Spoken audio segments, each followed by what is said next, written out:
Hvað þetta að gera hérna? Sæleriði, Hákon heiti ég og landvörður á Suðurlandi. Á Íslandi eru 119 friðlýst svæði. Sumir stóru þjóðgarðar eins og Vatnajökulsþjóðgarður og önnur eru minni og afmarkaðri eins og Dimmuborgir og Dynjandi. Þessi svæði njóta verndar af því að þau eru falleg eða söguleg eða þó af því að þau eru einstök jafnvel á heimsmælikvarða. Mörg þessar svæða eru með trausta innviði og taka því vel á móti gestum. Þau eiga það sameiginlegt að þau eru mjög fjölbreytt og það er mjög áhugavert að skoða það. Friðlýst svæði er að finna út allt land. Sumir í alfaraleið, jafnvel bara við þjóðvegi 1, en önnur kalla á að maður geri sér ferð út fyrir malbikið, jafnvel á sérútbúnum bílum eða fótgangandi.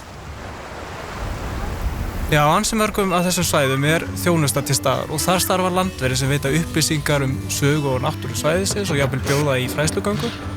Víða eru göngu og reiðleiðir og hjólastígar og tjaldsvæði annaðhvort á staðnum eða í næsta nágrenni. Ef ég var að skipuleggja ferð á landi, þá myndi ég byrja á því að kíkja hvar þessi svæðir eru og ég myndi bóka stefnumót við þau.